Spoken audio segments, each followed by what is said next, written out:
Comme prévu, l'Assemblée nationale examine ce mercredi 23 octobre en commission les propositions portées par le Rassemblement national pour sa niche parlementaire. Le parti d'extrême droite bénéficie, comme les autres groupes d'opposition, d'une journée réservée pendant laquelle il peut choisir l'ordre du jour au Palais Bourbon. Parmi les différents textes défendus par les lepénistes, celui sur l'abrogation de la réforme des retraites sera sans nul doute le plus scruté. Après avoir aseptisé cette revendication majeure quand il se rapprochait du pouvoir, lors de la campagne des législatives, le RN entend bien profiter de son moment pour ferrailler contre cette réforme particulièrement impopulaire. Mais pour quel résultat? Même si cette proposition est votée, de nombreux doutes planent sur son devenir. Entre autres parce que le parti n'a pas de groupe au Sénat pour prendre le relais et faire cheminer le texte. Mais l'enjeu n'est pas là. Il semble résider, à gauche comme à l'extrême droite, dans la bataille de récit pour ne pas porter le chapeau d'un échec annoncé. Un piège pour la gauche. Concrètement, la proposition d'abrogation de la réforme des retraites a tout du piège pour le nouveau Front populaire. Avec une question centrale, comment appréhender une mesure qui répond à ses propres revendications mais portée par l'ennemi juré?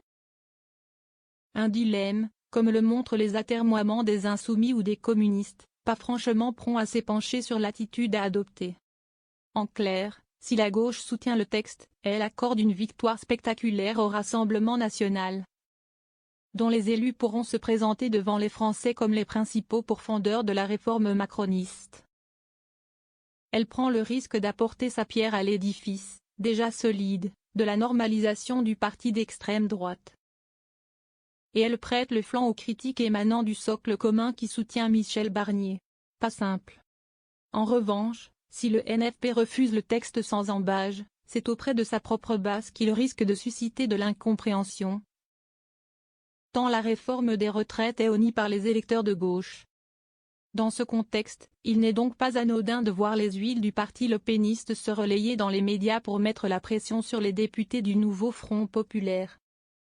Beaucoup de Français ont besoin de transparence. On verra bien si on a une gauche de Tartuffe ou une gauche qui se soucie vraiment du sort des Français qui travaillent et des retraités. Assurait par exemple le porte-parole du RN Laurent Jacobelli, mardi sur BFM TV, en parlant de moments de vérité importants. Rien de moins. La forfaiture du RN. De quoi faire flancher la gauche? Pas forcément. Face à ce récit un brin délicat, le nouveau Front populaire essaie de faire poindre un autre discours pour mieux faire porter la responsabilité de l'échec de l'abrogation sur le Rassemblement national. Ce n'est pas du tout le meilleur vecteur logistique.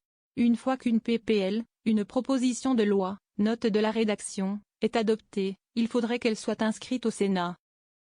Le RN y étant absent, c'est un chemin qui n'existe pas dans le vrai monde, a par exemple expliqué le député socialiste Emmanuel Grégoire lors d'une conférence de presse mardi, à la veille des discussions en commission des lois.